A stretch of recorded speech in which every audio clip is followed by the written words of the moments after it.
তো গাইস আমার আরেকটা নতুন ভিডিওতে আপনাদের সবাইকে ওয়েলকাম। তো আজকে আমি আপনাদের একটা নতুন ফটো এডিটিং করানো শেখাবো এই লাইটরুম অ্যাপ দিয়ে। তো সবার আগে আপনারা এই জিনিসটা দেখুন, এই যে গাইস একটা নর্মাল ফটো। তো এই ফটোটাকে কিন্তু আমি এক ক্লিকেই এরকম এডিটিং করে ফেলেছি। এবার আপনারা ফটোটাকে দেখতে পাচ্ছেন কতটা কোয়ালিটি ফুল হয়ে গেছে, কতটা সুন্দর হয়ে গেছে দেখতে।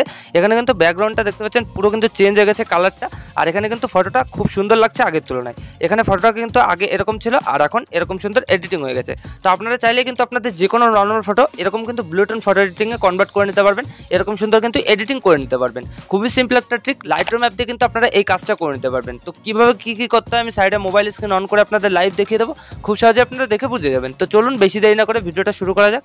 অলরাইট গাইস, চলে এসেছি আমি আমার মোবাইল স্ক্রিনে। তো এবার আপনারা সবার আগে যে কাজটা করবেন, প্লে স্টোর থেকে এই লাইটরুম অ্যাপটা ডাউনলোড করে নেবেন। সিম্পলি লাইটরুম সার্চ করলে কিন্তু দিয়ে দেবে। তো এটা করার জন্য কিন্তু আমাদের কোনো প্রিমিয়াম ভার্সন নেওয়া লাগবে না, সম্পূর্ণ কিন্তু প্লে স্টোরের ভার্সনটা দিয়ে আমরা এই কাজটা করে নিতে পারবো, এরকম সুন্দর এডিটিং করে নিতে পারবো।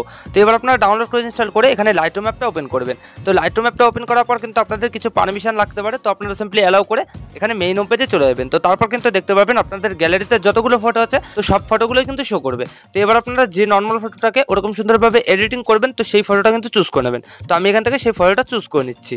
অলরাইট গাইস, এখানে দেখতে পাচ্ছেন ফটো কিন্তু আমি চুজ করে নিয়েছি। তো আপনারা আপনাদের ইচ্ছা মতন ফটোটা চুজ করে নেবেন। তো তারপর কি করবেন, ফটোটা চুজ করার পর কিন্তু নিচে অনেকগুলো টুলস অপশন আপনাদের সামনে শো করবে। তো এগুলো থেকে এই যে কিন্তু অনেকগুলো অপশন দেখতে পাচ্ছেন, ক্রপ রয়েছে। আপনারা চাইলে কিন্তু ফটোটাকে ক্রপিং করে নিতে পারবেন, কেটে নিতে পারবেন, ঠিক আছে। তো আমি কিছু করবো না, এখানে আমি ফটোটাকে এডিটিং করবো শুধু। তো তার জন্য এই যে নিচে এডিটের অপশন, এখানে সিম্পলি ক্লিক করে দেবো। তো আপনারা এটা করে নেবেন। তো তারপর কিন্তু আপনাদের সামনে অনেকগুলো টুলসের অপশন শো করবে। তো এখানে লাইট রয়েছে, আপনাদের ফটোটা যদি লাইট কম হয়ে যায় সেক্ষেত্রে কিন্তু এখান থেকে লাইটটা বাড়িয়ে নিতে পারবেন, ঠিক আছে। তো আমরা মেইন যে কাজটা করবো, এখানে দেখতে পারবো কালার। তো এখানে সিম্পলি ক্লিক করে দেবো। তো তারপরে যে মিক্স কালার দেখতে পাচ্ছি, এখানে ক্লিক করবো। তো তারপর কিন্তু আমাদের সামনে এরকম অনেকগুলো কালার শো করবে। তো এবার আমাদের কি করতে হবে, এখানে আমাদের ব্যাকগ্রাউন্ডটাকে কিন্তু সবার আগে কালারটা রিমুভ করে নিতে হবে, ঠিক আছে। এখানে দেখতে পাচ্ছেন সবুজ কালার আছে, তো আমরা একটু ব্লু কালার টাইপের করবো। তো তার জন্য এটাকে রিমুভ করবো। তো সেটা করার জন্য এখানে প্রথমেই সবুজ কালারটাকে ক্লিক করবো। তো তারপরে যে মেইন হিউ দেখতে পাচ্ছি, এটাকে কিন্তু অবশ্যই 100% মাইনাস করে দেবো। তো তারপর স্যাচুরেশনটাকে 100% মাইনাস করে দেবো। তো তারপর লিমিনেন্স দেখতে পাচ্ছি লাস্টে, এটাকে আমরা একটু প্লাস করে দেবো, ঠিক আছে। এখানে 10 বা 15% আশেপাশে রেখে দেবেন। তো তারপর হলুদ কালার দেখতে পাবেন, এখানে ক্লিক করবেন। তো তারপর একইভাবে এখানে 100% মাইনাস, এখানে স্যাচুরেশনটাকে 100% মাইনাস, আর লিমিনেন্সটাকে হালকা একটু প্লাস করে দেবেন, এখানে 10% প্লাস করে দেবেন। তো তারপর গেছে আমাদের কি করতে হবে, এখানে কিন্তু দেখতে পাচ্ছেন ব্যাকগ্রাউন্ডটা কিন্তু সাদা হয়ে গেছে, ঠিক আছে। এখানে কিন্তু আমাদের সবুজ কালারটা রিমুভ হয়ে গেছে। তো তারপর আমরা এখানে ব্লু কালারটাকে ক্লিক করবো, যেহেতু আমাদের ফটোটা কিন্তু একটু ব্লু কালার টাইপের করবো। তো তার জন্য ব্লু কালারে ক্লিক করবেন আপনারাও। তো তারপর এখানে স্যাচুরেশন দেখতে পাবেন, স্যাচুরেশনটাকে প্লাস করে দেবেন, ঠিক আছে। এখানে 80% আশেপাশে প্লাস করে দেবেন। তো তারপর লিমিনেন্সটাকে আপনারা একটু প্লাস করবেন, এখানে 25% আশেপাশে প্লাস করে দেবেন। তো তারপর গাইস নেক্সট যে কালার, এই যে দুটো কালার দেখতে পাচ্ছেন, এখানে লাল কালার আর হচ্ছে অরেঞ্জ কালার। তো সিম্পলি এই অরেঞ্জ কালারটাকে ক্লিক করবেন। তো তারপর এখান থেকে স্যাচুরেশনটাকে মাইনাস করে দেখতে পাবেন আপনাদের ফেসটা কিন্তু আগের তুলনায় এখানে পরিষ্কার হয়ে যাবে, ঠিক আছে। এই যে দেখতে পাচ্ছেন পরিষ্কার হয়ে গেছে।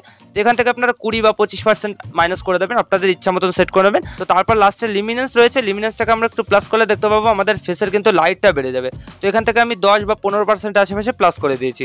আপনারা কিন্তু অবশ্যই আপনাদের ফটো অ্যাকর্ডিং সেট করে নেবেন। তো তারপরে এই যে লাল কালার, এখানে ক্লিক করবো। তো তারপরে এখান থেকে স্যাচুরেশনটাকে একটু প্লাস করে দেবো, এখানে 15 বা 20% আশেপাশে রেখে দেবো। তো তাহলে কিন্তু আমাদের টোটাল কালারটা লাল হয়ে যাবে। তো তারপর গেছে লিমিনেন্সটাকে আমরা একটু প্লাস করে দেবো, এখানে 20 বা 15% আশেপাশে রেখে দেবো।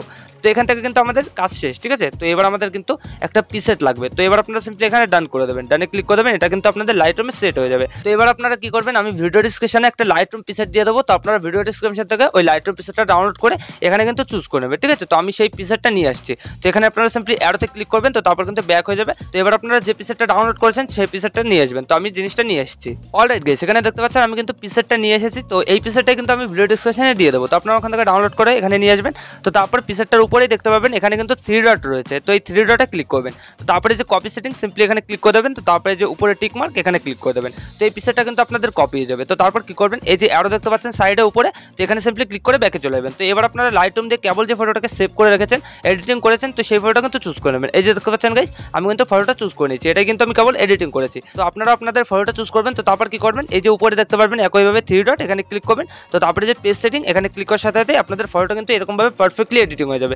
যদি আপনাদের ফেসে যদি মনে হচ্ছে যে একটু হলুদ ইফেক্ট বেশি পড়ে গেছে বা লাইটটা একটু অন্যরকম হয়ে গেছে, সেক্ষেত্রে কি করবেন, এখানে আপনারা কিন্তু ফটোর নিচেই আপনারা এডিটর অপশন দেখতে পাবেন, ঠিক আছে। তো সিম্পলি এখানে ক্লিক করে দেবেন। তো তারপর কিন্তু এই যে দেখতে পাচ্ছেন মিক্স কালার, এখানে ক্লিক করে এখান থেকে আপনারা এই যে হলুদ কালারটা দেখতে পাচ্ছেন এখানে ক্লিক করবেন, এই অরেঞ্জ কালারটাকে, ঠিক আছে। তো তারপর এখান থেকে স্যাচুরেশনটাকে আপনারা একটু মাইনাস বা প্লাস করে দেখবেন যে আপনাদের ফেসটা কেমন লাগে। তো আপনারা এইভাবে সেট করে নেবেন। দেখতে পাচ্ছেন যেভাবে আমি জিনিসটাকে ঠিক করে নিচ্ছি, আপনারা কিন্তু এইভাবে ঠিক করে নিতে পারবেন আপনাদের ফেসটা। খুবই সিম্পলভাবে জিনিসটা করে নিতে পারবেন। এখান থেকে কিন্তু আমি অ্যাডজাস্ট করে নিয়েছি, দেখতে পাচ্ছেন। এবার ফটোটাকে আগের তুলনায় কতটা সুন্দরভাবে এডিটিং হয়ে গেল। তো এছাড়াও কিন্তু আপনারা এখানে ডানে ক্লিক করে দেবেন, আরও অপশান পেয়ে যাবেন। যদি আপনাদের ফটোটাকে আরও HDR করতে হয় সেক্ষেত্রে ডিটেলসের অপশানে কিন্তু ক্লিক করে আপনারা HDR করে নিতে পারবেন। এছাড়াও ব্যাকগ্রাউন্ডটা ব্লার করতে গেলে এই ব্লারের অপশানে কিন্তু ব্লার করে নিতে পারবেন। তো এই নিয়ে কিন্তু আমার ভিডিও অনেক বানানো আছে, আপনারা চাইলে চ্যানেলে ভিজিট করে ভিডিওগুলো দেখতে পারেন। তো আমাদের ফটোটা কিন্তু সুন্দরভাবে পারফেক্টলি এডিটিং হয়ে গেছে। দেখতে পাচ্ছেন গাইস ফটোটা আগে কেমন ছিল আর এখন কতটা সুন্দরভাবে এডিটিং হয়ে গেল। তো আপনারাও কিন্তু এই লাইটরুম অ্যাপ দিয়ে এরকম সুন্দরভাবে এরকম কম সময়ের মধ্যে কিন্তু এরকম এডিটিংটা করে নিতে পারবেন। তো এবার আপনারা এই ফটোটা গ্যালারিতে সেভ করার জন্য কি করবেন, এই যে উপরে একটু লক্ষ্য করলে দেখতে পাবেন এখানে শেয়ারের আইকন রয়েছে, এখানে সিম্পলি ক্লিক করে দেবেন। তো তারপরে এই যে দেখতে পাচ্ছেন সেভ কপি টু ডিভাইস, এখানে ক্লিক করার সাথে সাথে আপনাদের ফটোটা কিন্তু আপনাদের গ্যালারিতে সেভ হয়ে যাবে। তো এইভাবে গাইস আপনারা কিন্তু এই লাইটরুম অ্যাপ দিয়ে এক ক্লিকেই এরকম সুন্দর ব্লুটুথ ফটো এডিটিং করতে পারবেন। তো আশা করি আমি আপনাদের ভালোভাবে বোঝাতে পেরেছি যে কীভাবে কী করতে হয়। তো ভিডিওটা ভালো লাগলে লাইক করে দেবেন, আর যদি এই চ্যানেলে প্রথমবার হন তো চ্যানেলটাকে অবশ্যই সাবস্ক্রাইব করে দেবেন।